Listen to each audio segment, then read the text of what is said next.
دوستو stock home syndrome ایک ایسی دماغی کیفیت کا نام ہے کہ جب انسان ایک کیپٹیو اور ابیوزو بیہیویئر کا عادی ہو جاتا ہے، نہ صرف وہ ایسے بیہیویئر کا عادی ہو جاتا ہے بلکہ اپنے خلاف جرم کرنے والے ظلم کرنے والے انسان کی محبت میں گرفتار ہو جاتا ہے۔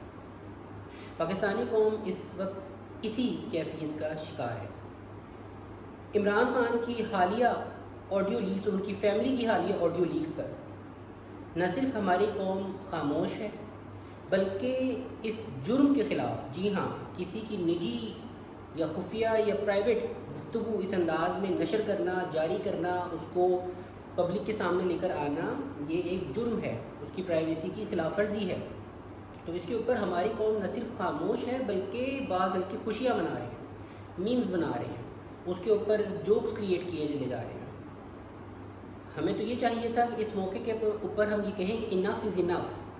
چاہے وہ عمران خان ہو، چاہے وہ کوئی اور پولیٹیشین ہو، یہ پرائیویسی کا رائٹ، نجی زندگی کا تحفظ ہم تمام کو حاصل ہے۔ یہ آج ایک سیاستدان ہو سکتے ہیں، کل کو ہم میں سے کوئی فرد ہو سکتا ہے، اور ہم یہ سب جانتے ہیں کہ ہر انسان کی نجی گوشوں کے اندر بعض گرے ایریاز ہو سکتے ہیں۔ اگر خدا نے ان چیزوں میں پردہ ڈالا ہوا ہے تو ہم کون ہوتے ہیں ان کو اس انداز میں اچھالنے کے اور سیلیبریٹ کرنے کے؟ تو آپ اس سے پہلے اسی مینٹیلٹی کا، جب ہم نے وائلنس کو، جب ہم نے کرائم کو ایک نارمل بیہیویئر سمجھ لیا، نارملائز کر لیا ہے کرائم کو اور وائلنس کو اپنے خلاف پاکستانی قوم نے۔ اس سے پہلے ہم دیکھتے تھے ویگو ڈالا جی آ گیا ہے، وہ ویگو ڈالا بیسیکلی انلیگل ایکٹیویٹی تھی، کسی کو اغوا کرنے کے لیے، رائٹ؟ اور بجائے اس کے کہ ہم اس کے اوپر احتجاج کریں، آواز اٹھائیں، لوگوں نے اس کو میم بنانی شروع کر دی، اس کا مذاق بنانا شروع کر دیا۔ اسی طرح ہم دیکھتے تھے ایک اور فریز تخلیق کی ہم لوگوں نے، سافٹ ویئر اپڈیٹ۔ اب بیسیکلی سافٹ ویئر اپڈیٹ کیا ہے کہ کسی کو آپ انلیگل کیپٹیو کریں اور وہاں پر اس کو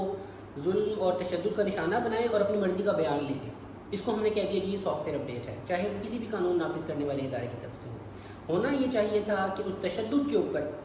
احتجاج کیا جائے، لیکن بجائے اس کے اس پر احتجاج کرنے کے اس کو ایک مزاح کا رنگ دے دیا گیا۔ یہی صورتحال ہم اس وقت دیکھتے ہیں ان آڈیو لیکس کے حوالے سے، وہ دو اشخاص کے درمیان میں ہو، وہ میاں بیوی کے درمیان میں ہو، وہ دو دوستوں کے درمیان میں ہو، تو as long as it is private, وہ اس کو پبلکلی نشر نہیں کرتے یا نہیں کرنا چاہتے، تو کسی کو یہ حق حاصل نہیں ہے کہ اگر وہ معاملہ نیشنل انٹرسٹ کا نہیں ہے، وہ نیشنل سیکیورٹی کا معاملہ نہیں ہے، وہ پبلک ڈومین کا معاملہ نہیں ہے، تو اس کو اس انداز میں قوم کے سامنے لایا جائے۔ صاف نظر آ رہا ہے کہ یہ ایک بلیک میلنگ ٹیکٹک ہے ایک پولیٹیشین کے اگینسٹ۔ اگر وہ ہلکے یہ سمجھتے ہیں کہ اس طرح کی حرکتیں کرنے سے، ان کی نجی معلومات افشا کرنے سے ان کی پاپولیرٹی میں کمی آئے گی، تو یہ ان کی بہت بڑی بھول ہے،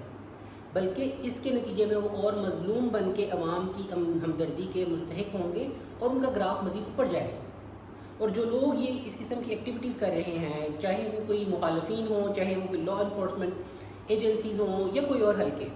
ان کو بھی ان چیزوں کو سامنے رکھنا چاہیے کہ Pakistan being an Islamic state, ہم پر یہ رسپانسبلٹی عائد ہوتی ہے کہ اشخاص کی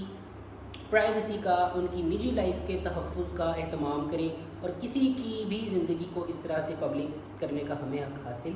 نہیں ہے۔ یاد رکھیے،